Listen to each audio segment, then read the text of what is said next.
Tu veux te mettre au barbecue sérieusement, mais tu hésites entre un Kamado ou un kettle. Pas se battre, on va les comparer sérieusement, on va regarder le design, la fonctionnalité, les accessoires, la pratique. Bref, on passe tout ça en revue dans ce nouvel épisode de Kamado 101. Reste bien jusqu'au bout, car on va goûter la différence entre les deux.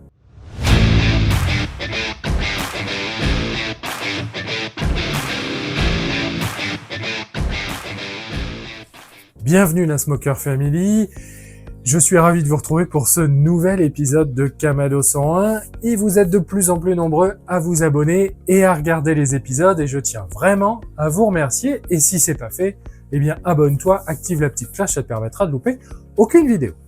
Dans l'épisode d'aujourd'hui, on va comparer, comme je te l'ai dit en intro, le kettle et le Kamado parce qu'il se trouve que chez nous on a les deux tout simplement parce que j'ai commencé le barbecue il y a plus de 10 ans. En tous les cas, c'est devenu une passion plutôt avec un kettle. Et j'ai appris à faire autre chose que des saucisses et des brochettes, puisque ça fait quand même un bon moment qu'on fait d'autres recettes avec le barbecue. Alors on va pouvoir aujourd'hui dans ce match, entre guillemets, regarder, parce que le kettle est quand même un barbecue assez simple à prendre en main, il est pratique. Et puis on va aller de l'autre côté comparer le Kamado, qui est forcément un produit différent et qui nécessite un peu d'explication.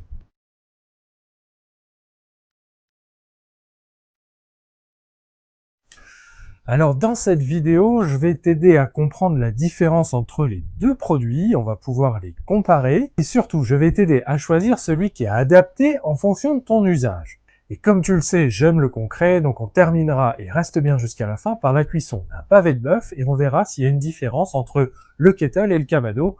On fera goûter ça par notre jury d'experts que tu commences à connaître.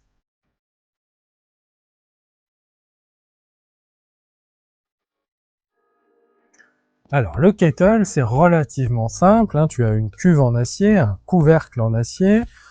Tu vas avoir une poignée plastique qui facilite son déplacement, une poignée plastique sur le dessus qui permet aussi d'avoir une bonne prise en main pour l'ouvrir et le fermer. Tu règles la température avec l'aération basse et l'aération haute. Alors moi j'ai déjà un modèle avec le système de bac de récupérateur de cendres et les petites ailettes qui nous permettent de régler la température mais aussi de vider les cendres, donc c'est un modèle qui est déjà un peu plus évolué. Ces réglages d'air vont nous permettre de contrôler la température du barbecue. Le couvercle va te permettre aussi d'avoir une polyvalence dans les cuissons, mais comme on est sur quelque chose d'assez fin, même si là moi je reste fidèle à Weber parce que ça reste pour moi l'une des références du marché, on est sur quelque chose d'assez fin, ce qui va quand même limiter l'inertie par rapport à la céramique du Kamado. Le résultat, c'est qu'il faut quand même surveiller assez régulièrement sa cuisson et les variations de température, parce que si tu te lances dans une cuisson lente, qui est possible, même si tu vas mettre en place un allumage avec ce qu'on appelle le snake, donc etc.,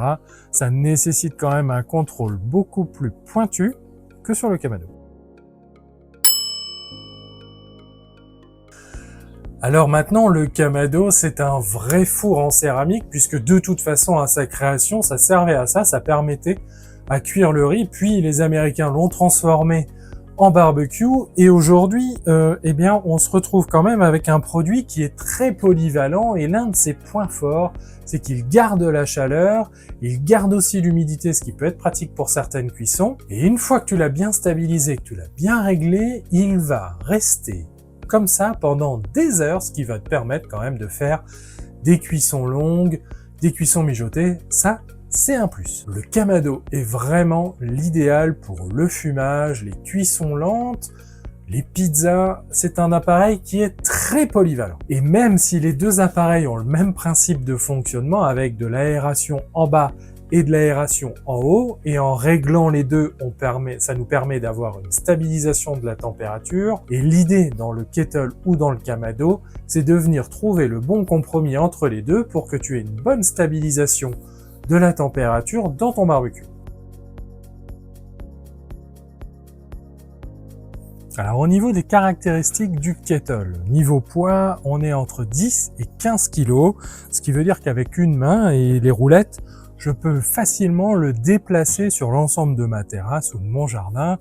Je peux également l'amener en camping ou chez les copains. Ça, c'est l'un des gros avantages du kettle par rapport aux 80 ou 100 kg que peut peser le Kamado. Au niveau du temps de chauffe, eh ben, tout simplement, le kettle va monter quand même un peu plus vite, peu importe la saison.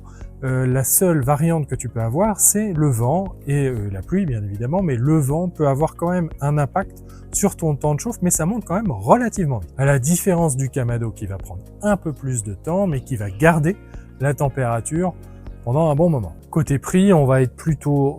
alors on trouve des kettles autour des 100 €. Ce modèle-là vaut dans les 350. Le plus évolué, j'ai regardé tout à l'heure, vaut entre 450 et 500 € avec charnière, support, etc. À la différence du Kamado qui lui commence pour des produits comme le Griguru que je te mets là, ici en photo, on est dans les 750 € à peu près de budget moyen pour le Kamado. Et dernier point, les accessoires. Moi je sais que dans cette version-là, ça a été livré avec les paniers à charbon. J'ai la grille en fonte, j'ai également quelques paniers, tu peux mettre une plancha, il y a des cocottes, enfin il y a quand même une bonne accessoirisation sur le Weber. Il y en a quand même un peu moins que sur le Kamado, où là on va vraiment pouvoir pousser un peu plus loin l'accessoirisation, mais ça dépend encore une fois de ce que tu souhaites faire comme recette avec ton barbecue. Pour bien comparer les deux, on va faire un point des avantages et des inconvénients du kettle et du Kamado. On va commencer avec le kettle et ses avantages. Le premier, c'est son accessibilité. En termes de prix, on fait pas mieux. Je pense que si aujourd'hui tu dois débuter et tu n'as jamais utilisé un barbecue ou tu utilises un barbecue ouvert que tu avais acheté à 20 € à Carrefour, eh bien là tu vas trouver des kettles ou des produits similaires autour des 100 €, ce qui est quand même assez accessible à un bon investissement. Sur un Weber, on est à peu près dans les 300 €. Regarde, celui-ci, il a une dizaine d'années. Le deuxième avantage du kettle, c'est que c'est relativement léger et ça va pouvoir s'adapter à toutes les contraintes. Ici, dans la région dans laquelle j'habite, dans l'est de la France, on peut avoir les 4 saisons dans la même journée. Imagine, je commence la cuisson d'un pulled pork sur ma terrasse, il pleut, il vente, il neige, ça m'est déjà arrivé, je peux simplement rentrer mon barbecue à l'intérieur de ma cuisine et continuer ma cuisson. Avec le Kamado, c'est quand même un peu plus compliqué de le bouger. Et le troisième avantage du kettle, c'est que c'est vraiment l'idéal pour les cuissons directes. Bien évidemment, il y a des accessoires qui vont te permettre de mettre des déflecteurs, de faire du fumage. Il y a quand même beaucoup de choses qui sont disponibles, mais l'une de ses fonctions principales, c'est vraiment de griller. C'est un vrai barbecue à l'européenne tel qu'on le connaît, et pour ça, il réalise parfaitement sa mission.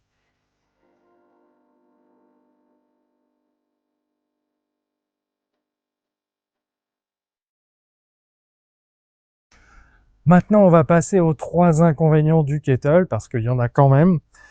Et pour moi, le premier inconvénient, c'est sa perte de température, ou du moins sa stabilisation, parce que tu vas pouvoir le régler, essayer de le maintenir à 200 degrés, si c'est ton choix. En tous les cas, c'est ce qu'on va tester, et reste bien jusqu'au bout, parce que tu vas voir la différence de cuisson, voir s'il y a vraiment une différence entre les deux, sur des pavés de bœuf, à 200 ou 250 degrés.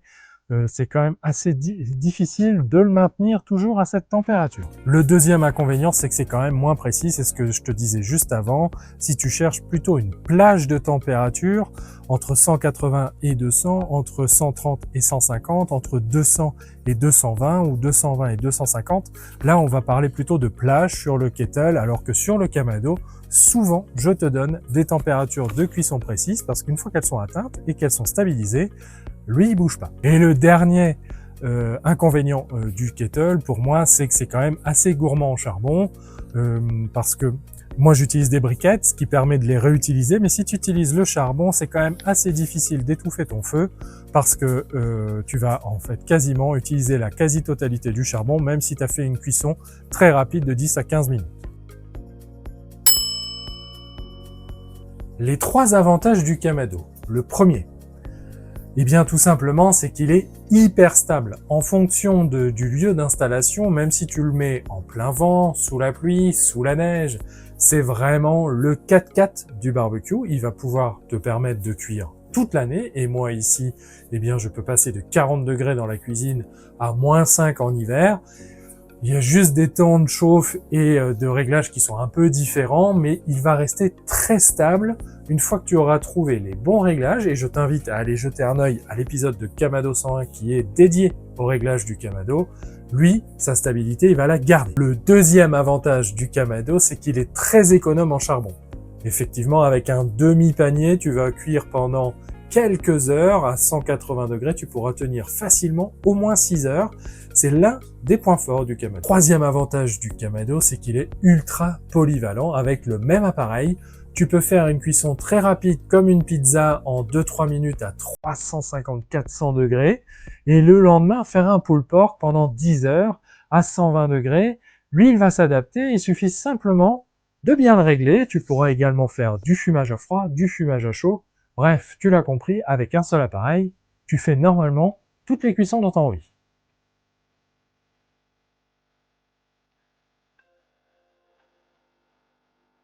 Passons maintenant aux 3 inconvénients du Kamado. Et le premier, c'est son poids. Effectivement, on est sur des appareils qui font entre 100 et 150 kg en fonction de la taille. Alors si tu l'as intégré dans une cuisine comme la mienne, une fois qu'il est mis en place, si tu as un voisin ou un copain qui te file un coup de main pour le mettre dans son environnement, tu n'auras plus de problème, tu le bougeras plus. Maintenant, si tu l'as sur une terrasse, pour le bouger, il y a des roulettes, etc. Mais ça peut être vite contraignant si tu as besoin de le déplacer assez rapidement. Le deuxième inconvénient du Kamado, on va pas se mentir, c'est son prix. C'est un investissement. Même si aujourd'hui tu trouves des Kamado à partir de 500 €, pour des produits de qualité comme celui-là chez The Bastard, on est quand même sur un budget autour des 1400 à 1500 € avec le chariot, et pour certains produits, à quasiment 3000 €. Alors bien évidemment, il y en a pour toutes les bourses, toutes les marques sont adaptées et feront à peu près le même travail, mais je t'invite quand même à regarder s'il y en a un qui coûte 500 et l'autre qui coûte 3000, c'est pas qu'une question de marge. Troisième inconvénient du Kamado, c'est que ça nécessite quand même un peu d'apprentissage pour la prise en main. Et oui, quand on passe d'un kettle à un Kamado, il n'y a pas la même inertie, il n'y a pas les mêmes réglages, mais ça tombe bien, je suis là pour ça, c'est exactement pour cette raison que j'ai créé Kamado 101. Voilà, on a fait le tour des avantages et des inconvénients des deux produits. N'hésite pas à me dire en commentaire qu'est-ce qui t'a permis de choisir ou qu'est-ce qui va te permettre de choisir entre un kettle et un Kamado. Et si tu as des questions, n'hésite pas, je me ferai un plaisir d'y répondre. Je vais pouvoir maintenant t'expliquer le principe de fonctionnement basique d'un kettle. Une fois que tu as allumé ton charbon, toujours travailler sur un barbecue nettoyé, donc sans cendres, etc. Une fois que tu vas pouvoir allumer ton charbon, et je te montre juste après l'allumage du kettle, on va pouvoir régler ici, grâce à l'aération haute, et bien comme dans le Kamado, on va venir freiner la vigueur du feu, et c'est avec cette ouverture haute qu'on peut contrôler la température, ou du moins la plage de température que tu souhaites dans ton barbecue. Et en bas, tout simplement, je vais pouvoir améliorer ou réduire, enfin augmenter ou réduire, l'apport d'air dans mon charbon ou dans mes briquettes pour pouvoir stabiliser. Le kettle va me permettre quand même de faire des cuissons assez variées, parce que lui, il peut tout faire, du fumage à froid, quand c'est la période, du fumage à chaud avec des briquettes, de la stabilisation, on peut faire de la viande saisie, tu vas pouvoir essayer de faire des pizzas, mais sur des cuissons plus longues et tu n'auras pas le même résultat, mais c'est possible, je l'ai déjà testé. Lui, en termes de température, il va se limiter quand même à peu près dans les 300 degrés, car si tu vas au-dessus, il n'y a rien dans les garanties de chez Weber qui indique une température maximum d'utilisation, juste simplement une mention d'utilisation en bon père de famille, mais je peux te dire que le plastique qui est ici ne résisterait pas longtemps à des températures comme 350, 400, voire 500 degrés, donc évite d'utiliser du bois, ou du moins si tu utilises du bois comme je l'ai déjà fait, maintiens la température en dessous des 300 degrés, c'est tout à fait faisable. L'un des avantages du kettle, c'est qu'on va pouvoir utiliser, et je t'invite vraiment à acheter cet accessoire dès le début, la cheminée d'allumage, on va pouvoir utiliser des briquettes. Les briquettes de charbon, l'un des points forts, c'est que ça tient beaucoup plus longtemps, on peut tenir quasiment là avec celle-ci chez Grille au bois, on peut tenir 2 heures, une cuisson à 250 degrés, ce qui est quand même pas mal. Donc des briquettes de charbon, c'est du charbon avec du liant. Pour l'allumage, je vais utiliser là des allumes-feu, mais des allumes-feu naturels. pour éviter quand même une certaine odeur. Donc pour l'allumage du kettle avec la cheminée, je prends, alors je te rappelle le principe d'utilisation d'une cheminée, les allumes-feu se mettent sous la cheminée. Alors j'ai vu quelques TikTok là où on mettait les allumes-feu au-dessus. Moi j'ai jamais vu le foyer de la cheminée sur le toit et le conduit dans le salon. Mais bon, peut-être que je me suis trompé jusqu'à maintenant. Une fois que les allumes-feu sont pris, tu poses ta cheminée dessus et tu laisses prendre tes briquettes au moins 10 à 15 minutes. Dès que c'est blanc sur le dessus, c'est que tu peux retourner, je te montre juste après. Maintenant que les braises sont chaudes, j'ai mon panier à charbon, je vais le verser dedans. Voilà. Ok. Et je garde volontairement les braises d'un côté pour pouvoir faire une cuisson directe, une cuisson indirecte. On va mettre le support de grille et la grille en fonte pour faire le marquage. Donc là, il y a le système chez Weber qui permet de mettre une grille autre, un wok, de mettre une grille en fonte, etc. Moi, ça tombe bien parce que comme on fait du bœuf, eh ben, j'ai une grille en fonte et on va pouvoir laisser maintenant monter en température parce qu'il faut quand même que la grille soit chaude. Je vais te rappeler maintenant le principe de fonctionnement du Kamado. Et bien, comme sur le kettle, on aura des réglages hauts et des réglages bas. Le réglage haut va nous permettre tout simplement d'ajuster la température et le réglage du bas va nous permettre d'ajuster la puissance du charbon. Plus je vais augmenter mon apport d'oxygène dans le feu et plus je vais booster mon charbon. Et là, je vais pouvoir le maintenir ici avec le réglage de la cheminée du haut. À l'intérieur, on va retrouver un panier à charbon qui peut être pratique. Alors, ça dépend des modèles. Là, en tous les cas, chez Bastard, il y a le panier à charbon.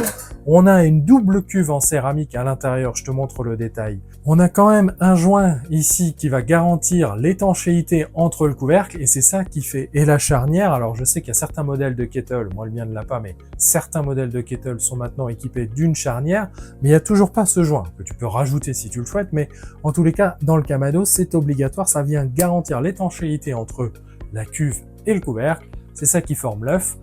Une fois que c'est réglé, c'est stabilisé. C'est pour ça que je te dis qu'il ne faut pas ouvrir trop souvent le couvercle du Kamado si tu veux que ta température ne fluctue pas pendant la cuisson. Au niveau grilles et accessoires, en l'occurrence là chez Bastard, on a des grilles en acier qui font 7 mm de diamètre, donc c'est quand même assez résistant, assez costaud. Et l'un des accessoires indispensables de chez Indispensable, c'est tout simplement le déflecteur. Alors, dans les Kamado, la plupart du temps, ils sont fournis, mais c'est ce qui va te permettre de passer d'une cuisson directe, avec les braises sous ta viande par exemple, à une cuisson indirecte pour faire office d'un four et contenir la chaleur. Donc là, en tous les cas, j'ai des déflecteurs de demi-lune. Je viens protéger ma cuisson ici et on a des grilles en demi-lune, ce qui est bien pratique, car je peux, si je le souhaite, faire un multiple niveau avec le support de grille dans le Kamado. Je peux rapprocher ma grille des braises si je veux saisir. D'ailleurs, c'est ce qu'on fera avec le pavé de bœuf. Et je pourrais remonter un peu pour terminer la cuisson. Bref, il y a un multiniveau qui n'est pas possible dans le kettle. C'est pour ça que je te dis qu'en termes de possibilités, tu as quand même un peu plus le choix avec le Kamado. Et puis, je peux retourner le support pour tout simplement mettre un wok, mettre une cocotte, faire du mijotage.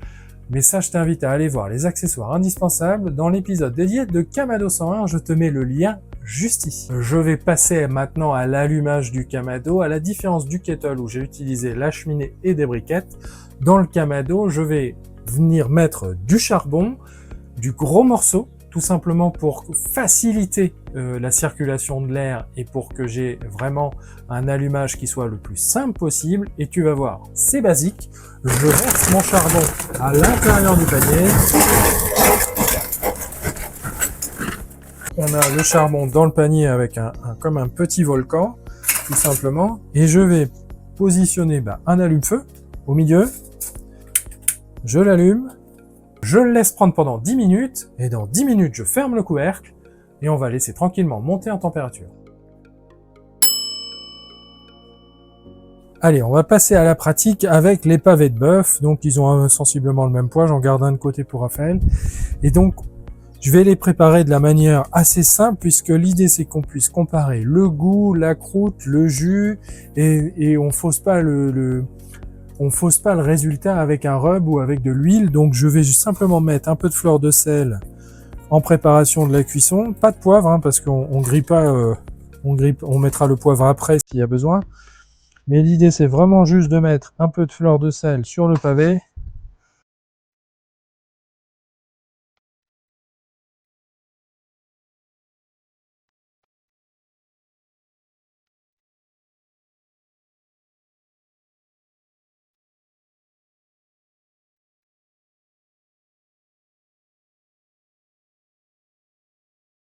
Allez, on passe maintenant à la dégustation. On a fait la cuisson sur les deux. On va déjà le couper pour voir.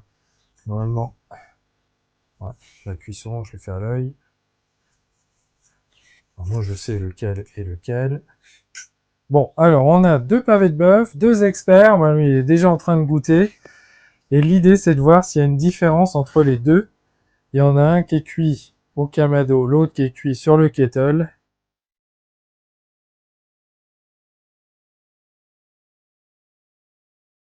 T'arrives pas à deviner c'est lequel? Je dirais Weber et Kamado. Comment vous avez deviné que c'est un côté kettle? Ça c'est le Weber et ça c'est le Kamado. Celui-ci il est grillé, il est juste grillé, il n'y a pas de fumée en fait. Mhm. Sur une cuisson aussi rapide, c'est difficile d'avoir du fumage. Il y a une légère différence de couleur quand même. Mais est-ce qu'en goût, on sent la différence? Oui, un peu.